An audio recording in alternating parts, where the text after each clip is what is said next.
Hi, welcome to One Eye on the Page. I am Scott. We are doing 5-year battle of PG Wodehouse, the years 1922 through 1926. Let's get started.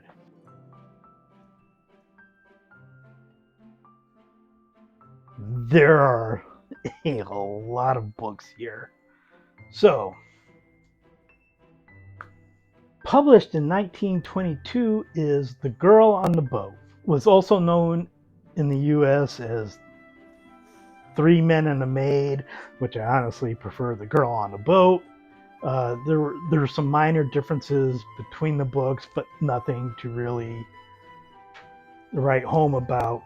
Billy Bennett is on an ocean liner with Eustace, who is her fiance, but who's also really a rather shy man who has an overbearing mother. Also on the ship, Eustace's cousin Sam, who falls in love with Billy at first sight, which it's a Wodehouse novel. This happens. And Mortimer. I have to look up it. Oh, Brain Mortimer, who's rather forgetful. He's been in love with Billy, but is basically friend zoned. The three men are on this boat with her. They're all in love with Billy in some way. Also on the ship is Jane, who is a bit of an adventurer, and she is attracted to Eustace. Which, okay. There's also, and this has appeared in Wodehouse before, and it will definitely after, but there is a scene of blackface in it. I honestly, other scenes of blackface, I'm kind of like, okay, it's of the time, but I don't know, for whatever reason, this one kind of sticks out to me. And they're like, ew, gross. Except for Jane. I like the character Jane in this novel. Except for Jane, none of the characters really stick out for me. I think, except for his well-known characters, I think this novel and like other novels that are standalones hasn't quite gotten his footing yet. He will soon, but it just isn't there yet. Of course, I'm going to rank this as number one because it's the first one, but I don't see it staying in this place. The next book, also published in 1922, is The Adventures of Sally. Sally is a taxi dancer, which when I see that description, I'm picturing something else. But a taxi dancer is basically somebody who is paid to dance at dances. So, unlike taxis where you pay for a ride, you pay the girl to dance with you. So, okay, she has inherited some money. Her friends believe it's millions of dollars, whereas it's only 25,000. It's only 25,000 in 1922. That's still quite a bit of money. Uh, she has to look after her brother. She is engaged to a writer. Writers don't do very well in early Wodehouse. They're very often not great people. I don't know what Wodehouse is trying to say there. Uh, she goes off on holiday. She meets a guy named Ginger. Her fiance, Gerald, marries another woman. She's heartbroken. She encounters a bunch of different people. She finds romance again herself. Again, it is a standalone novel. Don't think he's fully found his footing. And also, this is a female who's pretty much the main character. I don't think Wodehouse particularly writes women well as anything other than the romantic interest. That's not always the case. There will be cases where, oh, yes, but generally with women, he has the trope type of characters, the romantic interest, the bossy aunt, the overbearing mother. So I do think that this is going to be below The Girl on the Boat. Book number 3, also published in 1922, is The Clicking of Cuthbert. Also published in the U.S. Did it have a different title? Oh, it was called Golf Without Tears. Golf Without Tears. Man, the U.S. titles suck compared to the British version. It is a collection of 10 short stories, all about golf. 9 of the short stories are narrated by a character who is known simply as the oldest member. He is the oldest member of the golf club that he belongs to. The tales have to do with golf, but are mainly about romance or conflict between men about a woman, men trying to pursue women, but all with the background of golf. The last short story, honestly, I would have been just fine if it hadn't been included. And I forget what it's called, but it's basically about the history of golf. It's a humorous tale, not narrated by the oldest member. Could have done without it.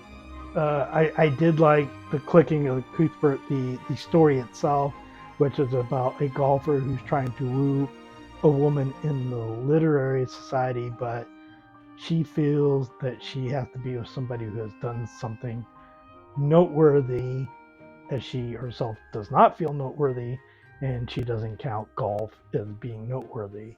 So he tries to win her over. I think all the stories in here, barring the last one, which I didn't like, I forget what it's called. It was something of golf, except golf was spelled GOWF. I did not like that story. I thought every other story was good to great. I'm actually going to put this, and this is from somebody who dislikes golf, I'm going to put this at number 1 for right now. Book number 4, published in 1923, and I believe the first book that I get to show a physical copy for is Leave It to Smith. I do have other physical copies for previous books, but I forgot to grab them. So this is the first physical copy I am showing. Leave It to Smith is both the last Smith book and the second the second the second Blandings Castle novel. Smith, who, my cat, don't get near that. Smith invites himself to Blandings Castle. There's mistaken identity. There's attempted robbery. There's, of course, all the people at Blandings Castle. Some of your enjoyment of this will depend on your enjoyment of Smith. I don't particularly enjoy Smith, but he's not really there for probably, I would say, the first third of a novel. He's heavily there through the rest of the novel, but there's also interspersing of Lord Emsworth and Freddie and other characters at Blandings Castle. His love interest, I don't really care for either. I do think that they're suited for each other because they both suck as people. I think this is probably what I would say is the second best Smith book, because I do think Mike, which is technically a Mike and Smith book, is probably the best. As far as Blanding Castle books go, I'm sure there's one I like less than this, but for the books that we have now, I do think it is the best of the four. We will see if that continues to be the trend, but I'm going to put it at number 1 for right now. Book number 5 is another physical book. It is The Inimitable Jeeves. It was published in 1923. It is published as essentially a novel, but it's really 11 short stories that are kind of woven together.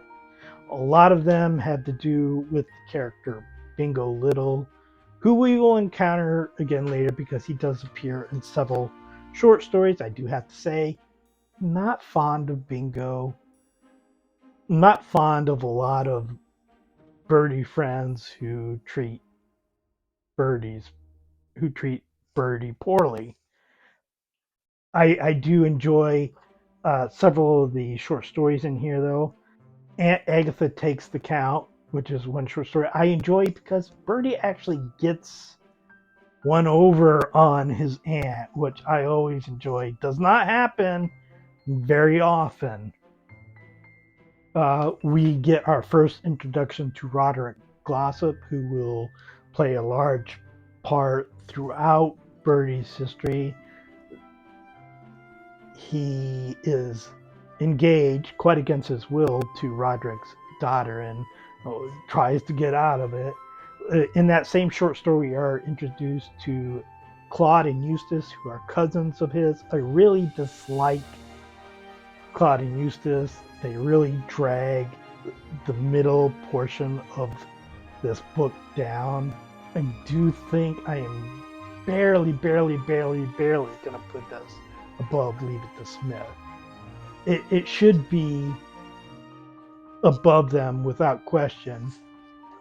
But because of Claude and Eustace, and to some extent Bingo Little, it's hard. So just barely above them. The next book is published in 1924 and it is Bill the Conqueror. Bill is in love with Alice. He takes her brother to London to try to keep him out of trouble and also to check on his uncle's failing business. While there, he encounters Flick, Felicia Sheridan, who is an old friend of his. She is infatuated with Bill of old.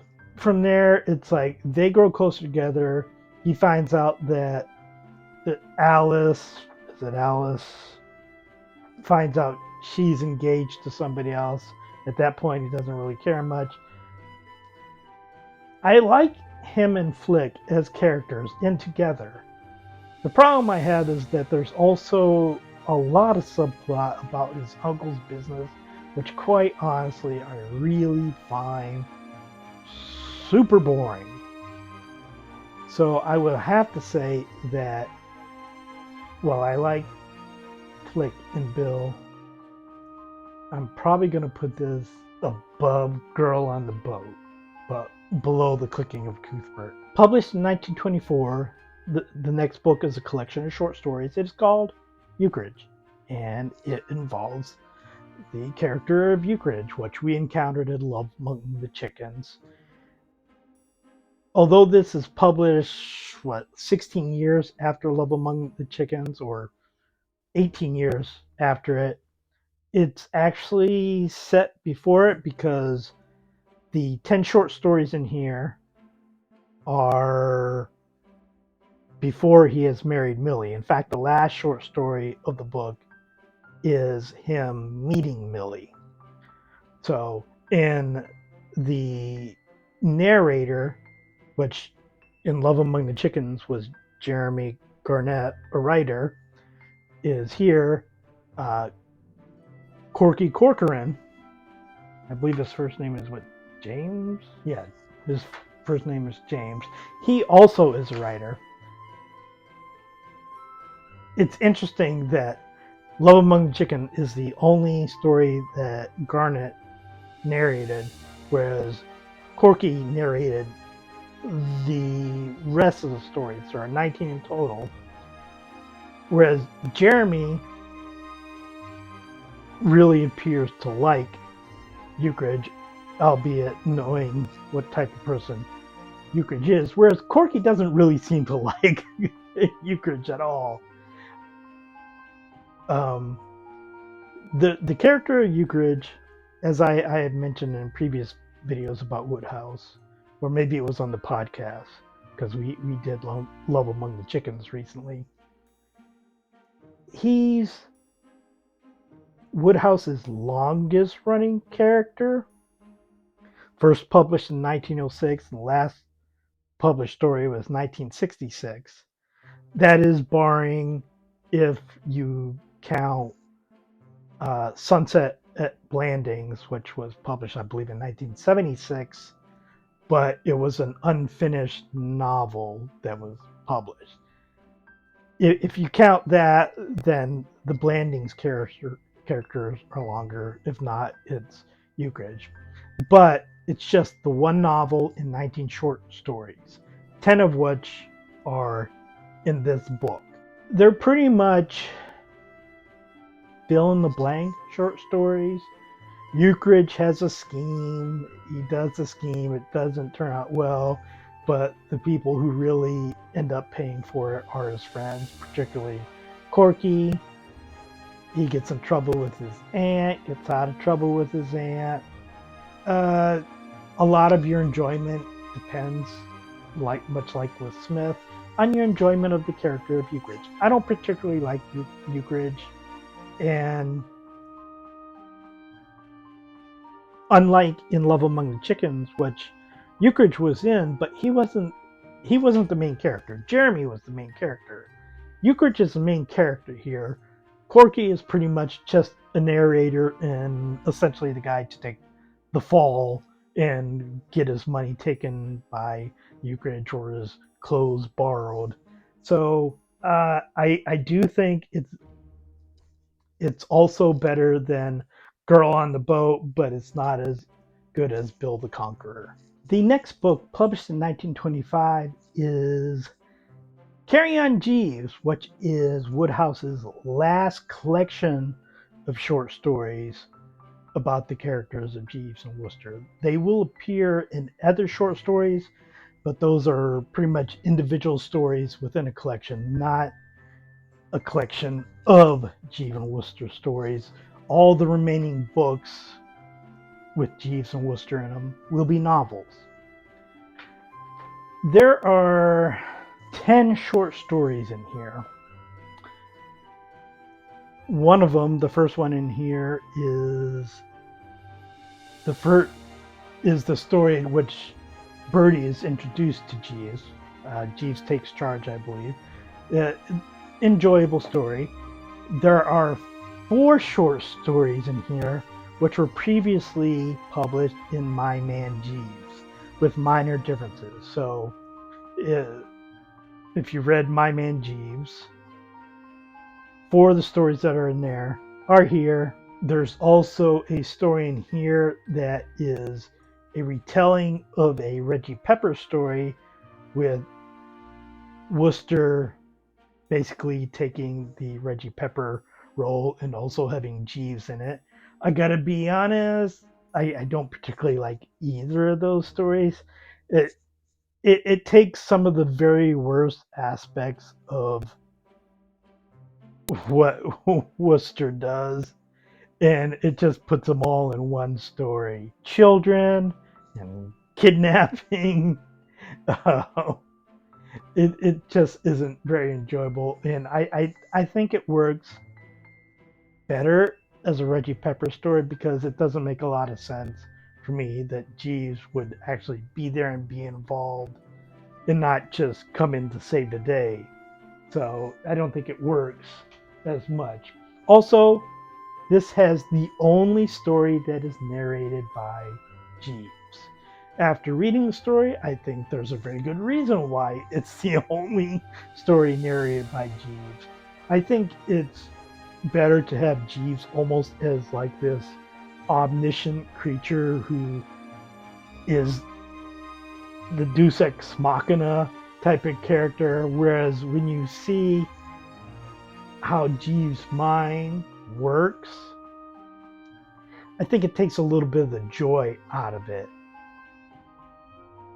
I am also someone who's a very big Birdie defender, and so I get resentful of Jeeves, and there's nothing in the story that would change me being resentful towards Jeeves.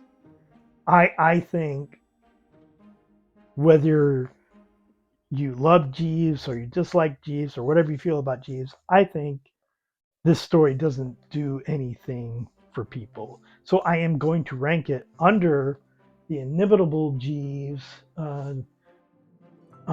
because of the repeated stories and that last Jeeves narrated story. I'm going to rank it under Clicking of Cuthbert. The next book, published in 1925, is Sam the Sutton. This has Lord Tilbury in it, who we see in many other Wodehouse novels, especially as time goes on. He'll appear quite a few times in the Blandings Castle novels. It's also the introduction of the criminals Chimp Twist, Dolly Malloy, and Soapy Malloy. I I generally enjoy those characters. Probably more in other novels, but they're still enjoyable here. Uh, Sam goes to work with Lord Tilbury. He has fallen in love with a photo woman. This is in America. He goes to England. He sees a picture of the woman there. Uh, he ends up meeting her and in his excitement kisses her, which somebody else has already tried to kiss her, so she's not happy with him. But they do start to develop feelings for each other. And there's romance, and then there's also money that the crooks are trying to get. Well, I do like the Malloys and Chim Twist, the introduction. I gotta be quite honest, and this is kind of in hindsight kind of thing. I don't enjoy some of this as much because I have experienced these crooks better in other novels, even though they're novels that are published later. And I've also enjoyed this story better. There are different parts of the story that also appear as a plot because Wodehouse will sometimes use the same type of plot in different books that are better in other books. So it's enjoyable on its own, but not so much when you have read all of Wodehouse's work or a majority of his work. So it's not going to rank as high as it might have if I had read these in order. And this was the first time I was encountering a lot of these things. It probably would rank a little bit higher. It is still going to rank above Bill the Conqueror and below Carry On Jeeves. And the last book for 1922 through 1926 is The Heart of a Goof, published in 1926. It is another collection of golf short stories. There are 9 short stories that are all narrated by the oldest member, pretty much following the same course as The Clicking of Cuthbert, but I don't think the romances click quite as well in this book as they do in The Clicking of Cuthbert. So I am going to rank this below, and I believe this is the last collection of, of golf stories. There are golf stories that appear in other books, but that this is the last collection of all golf stories. So I am going to. Okay. I'm going to rank it below Eucridge. So, the 10 books published between 1922 and 1926 are number 10, The Adventures of Sally. Number 9, The Girl on the Boat. Number 8, The Heart of a Goof. Number 7, Eucridge. Number 6, Bill the Conqueror. Number 5, Sam the Sutton. Number 4, Carry On Jeeves. Number 3, The Clicking of Cuthbert. Number 2, Leave It to Smith. Number 1, The Inimitable Jeeves. That is it for this time. Next time we'll do the years 1927 through 1931. Please like and subscribe, leave a comment, and I will talk to you then.